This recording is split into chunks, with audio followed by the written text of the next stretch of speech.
What's going on, people? Imps View podcast show with me, Cornell B, /DJ Cornell B in the house. Back again! It's match reaction time, where you just seen Lincoln City draw 1-1 with Wigan. Before I get in the video, I want to say thank you very much to the 630 subscribers who have subscribed to my YouTube channel. If you are new to the channel, thank you very much for subscribing. If you have already subscribed, thank you very much for subscribing. It is absolutely brilliant and fantastic for you guys to do that. Honestly, love to get up to 632. It would be very, very appreciated. So without further ado, let's get into the video. So today, us Lincoln City managed to play against Wigan at the DW Stadium, where you saw us draw 1-1 after being a goal down. We saw Ethan Hamilton come into the team, which was unbelievable, but it was brilliant to see him because I thought against Blackpool he had he really brought the energy and turned the style on when he came on as an impact sub.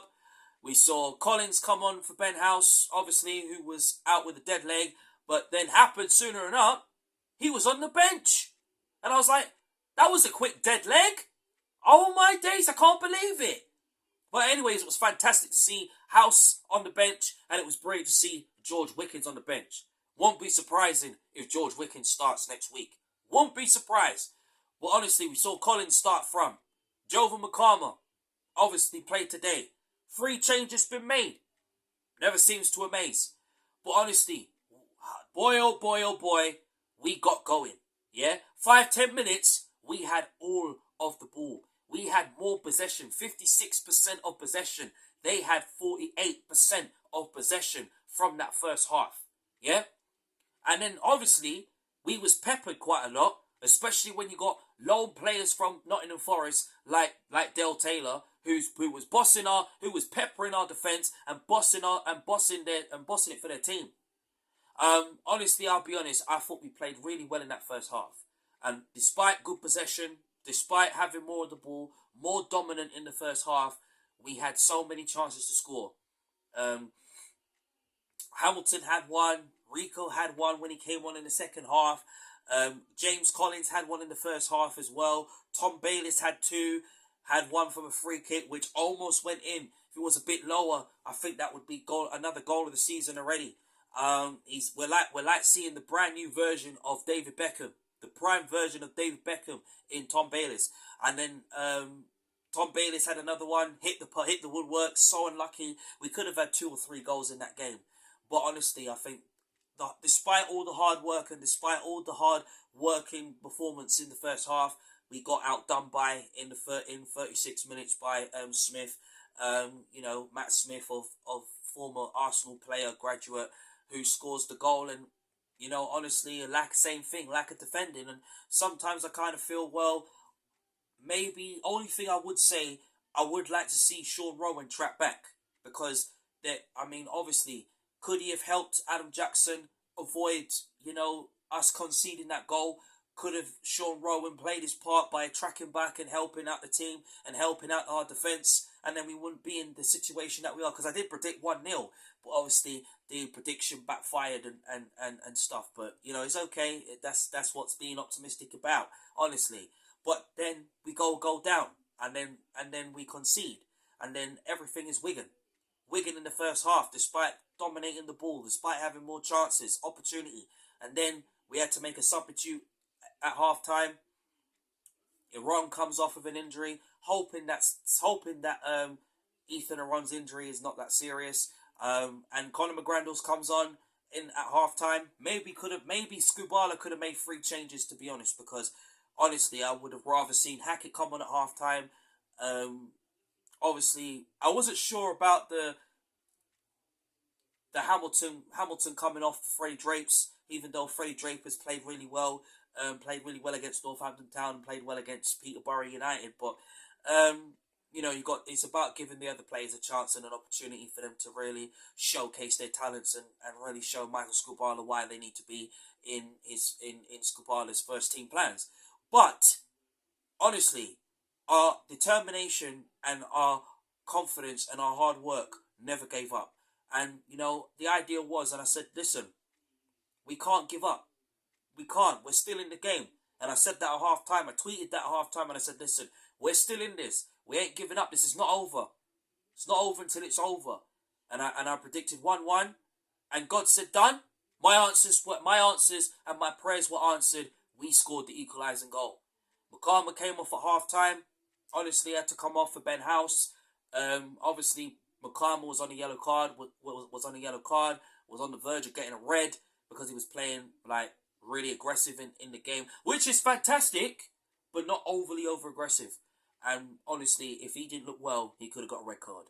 But honestly, Mike Scoobs had to change it at half time.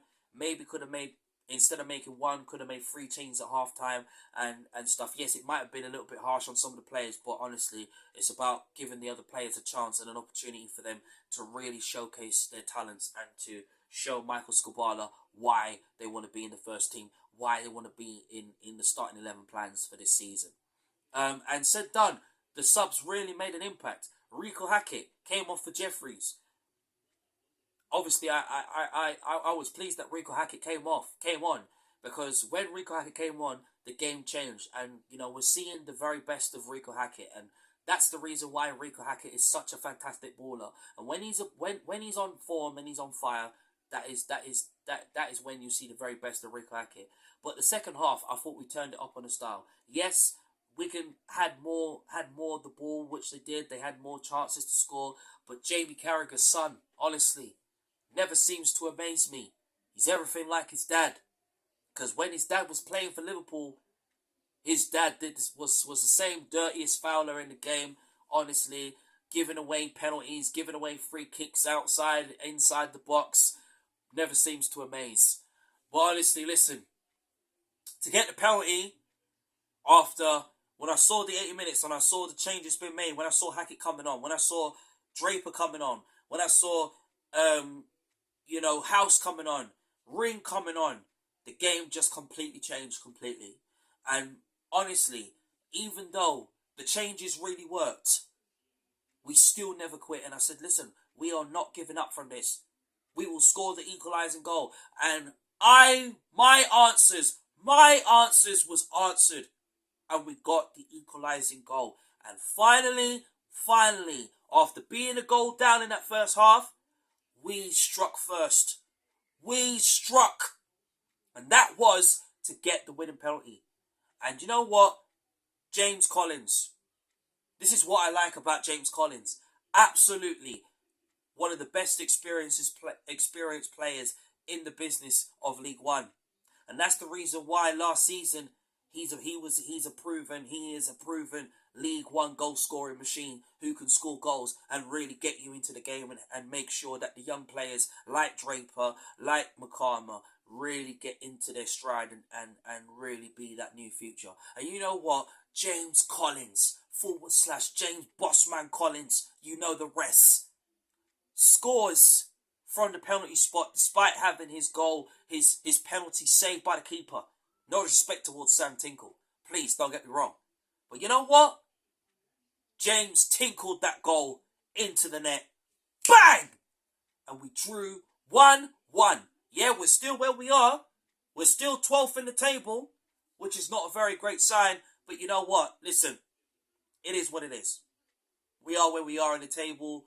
We'll be in the top 6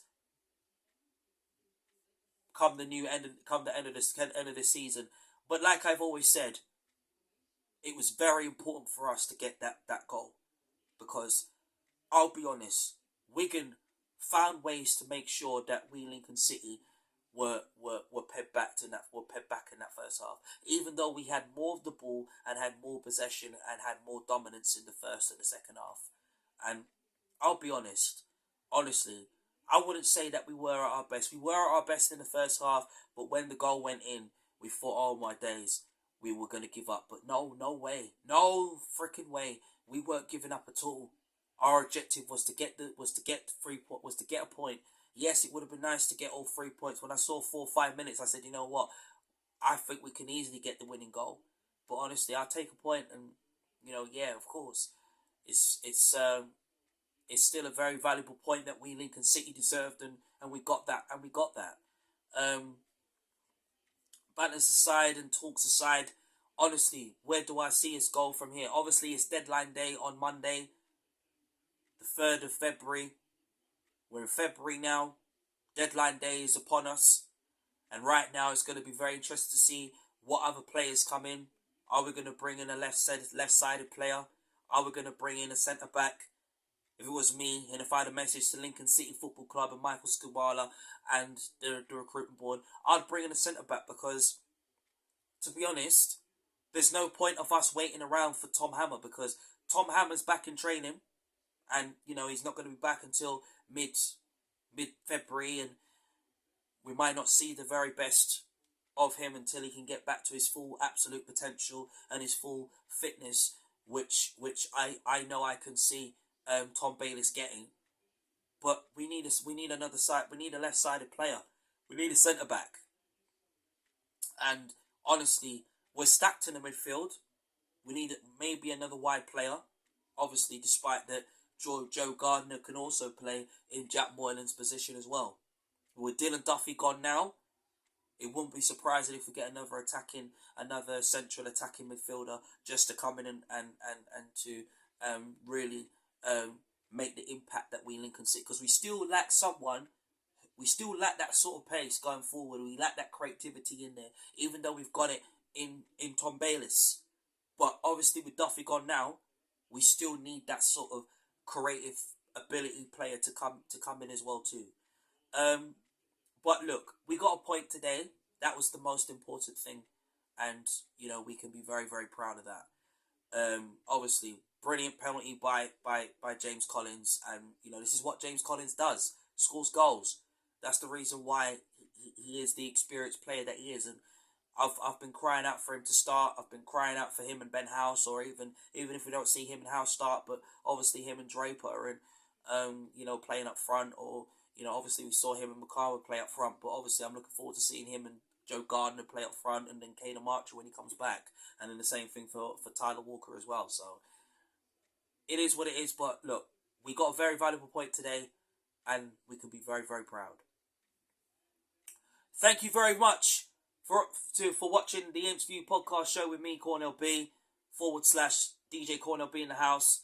Obviously, thank you to the new subscribers that have subscribed and to the ones that have already subscribed.